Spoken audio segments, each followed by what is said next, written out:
Hi, everybody. Deborah Dachinger, Dare to Dream radio show. Hi.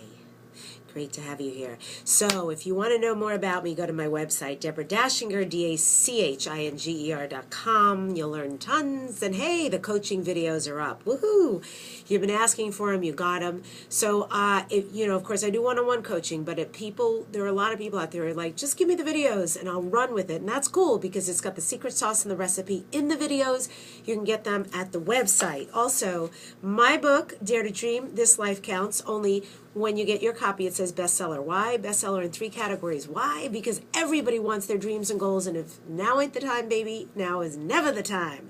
It is so your time. So go do it. Give yourself that gift of the life that you love and cherish and prefer. Yeah? Okay, so we're going to be talking about live your life through change. That's right. Changes, everybody's going through them. Everybody's going through them, right? Let's talk about change and what happens, because for most of us, change becomes resistance. It was Theron Dumont who said, through concentrated thought power, you can make yourself whatever you please. By thought, you can greatly increase your efficiency and strength. You are surrounded by all kinds of thoughts, some good, others bad. And you are sure to absorb some of the latter if you do not build up a positive mental attitude. Your thoughts make you what you are. Your thoughts make you what you are. So let's talk about that, because I am known as a goal expert, a goal achievement expert. So if I'm a goal achievement expert, then I'm interviewed almost every week on radio shows and telesummits, television. And they always love to ask me two big questions. Tell us all the ways that people sabotage their dreams. And of course, I can tell you all the patterns. Then they say, tell us all the ways that people are successful. What do successful people do instead? And because I have been surrounded by masters and I've been doing this for so long and I've really researched it, I can tell you exactly what really successful people do. Okay, so we're going to talk about one of the big uber dream busters, because here's the deal. Here's the truth. So this is me, or I'm euphemistically all of us. And this is our dream out here. So what's between us here? Yes, it's action steps. Yes, it's things we have to do to get ourselves there. Yes, we have to keep a right state of mind. Yes, yes, yes. Yes, we have to show up for ourselves. Yes, we need resilience, all of that. However, I can promise you that really what's between here is change. Because there is no way you're going to get from the state you're in now to the new place, the dream come true that you want to be in, without creating some significant inner and outer change. What happens, though, is that people, even though we say this is what we want, God, I want that, we come up against the change and scary. It's scary because we know what we have, we're comfortable with what we have, and we feel we have no guarantees here. And so we do lots of stuff in here, and that's often where it gets sabotaged. So let's talk about this because it's so important, and I want to help you get to the other side. I'm going to bridge that gap for you of letting go, of being okay to let go.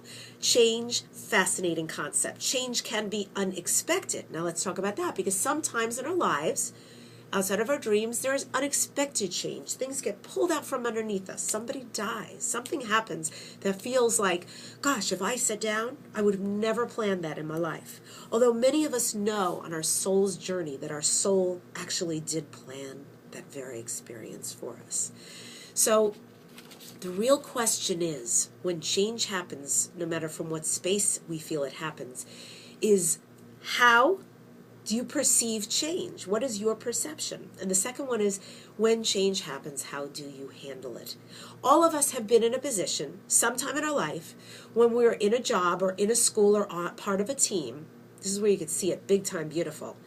And a manager will come along and say to us, oh, and by the way, we are implementing a new process. Oh yeah, there's going to be a whole new technique, and it starts on this day, and we expect this and this. And you see everybody in the team, it starts to crumble. They start to flip out. Oh my God. They don't even know if it's going to be good for them. Maybe it's going to make their life fantastic, but they're like, they get pissed, right? I don't want change. I don't want that. That's not what I'm not. And you see all these people go through all these machinations. That's what it's about. And by the way, that's what we do too. So, let us talk a little bit more about it because we want to get you where you need to go. That's what's important. And another question I got to ask you is, how do you even know what good change is? How do you know? Have you ever been in a situation that you said, man, this is wrong. Man, I'm miserable. God, I'm so stressed out. This is the worst ever. Or a cluster F, as somebody said to me. I said, how are you doing? She goes, I'm in the middle of a cluster. Oh, okay. So, have you ever been in that situation? Think back on your his story or her story. And looking back now from where you are, can you see that maybe what had happened was divine? Maybe it happened exactly the way it was supposed to have happened. And maybe because you're in a so much better place today, you can look back and go, whoa, thank God that happened. Didn't seem like it at the time, but that was like the best thing that could have possibly happened. Exactly correct. So then if that's true, what is really good change? What is really bad change?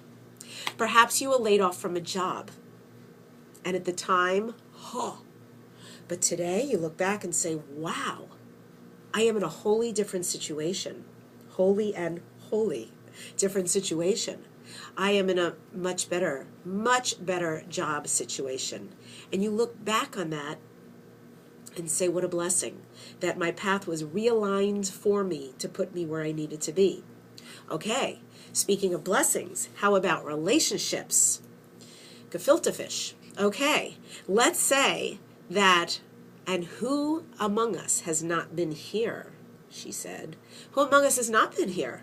We've been in a relationship. It's not right for us. Not the right person. Maybe not good for us.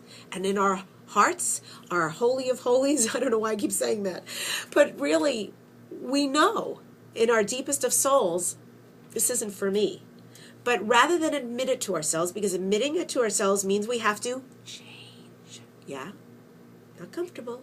So what we do instead is we pour energy and time and attention into shifting this and convincing, even though this knows the truth, and lying to ourselves and saying, I can't leave. This is the best I'll ever have.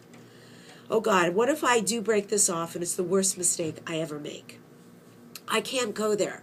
What else do we say to ourselves? This is the best I'll ever get. What if I break it off? I don't think anyone will ever love me better. Right? I don't think anyone will ever love me better. Where is deserve in your vocabulary? In our vocabulary. This is no judgment. And golly, at least I got someone in my life. At least there's a breathing body next to me. It's better than nothing. And change means nothing. Okay, we've all been there. So there's no judgment amongst any of us. But here's the deal. Then we do the bravest thing imaginable, and we step outside of this paradigm that we've created and this lie we've convinced ourselves of, and we take this bold move and we say, not for me. We end the relationship when we move on. Perhaps now we're alone, and we're very, very happy and loving our life. Perhaps we've met somebody. Perhaps we're out there dating and having a great time, or perhaps we've met the right person, and we look back and we think, wow. Why did it take me so long to move on? Why did it take me so long? If only I had known what I had known. I am amazed that I convinced myself so of that former relationship, which truly wasn't correct. So, if we had known what we know today, we would have changed sooner. Yes? So really it's about transforming the current reality into something else, and what gets in the way of us. And that is change, and change manifests as resistance, and resistance manifests as fear, as doubt, as lack, as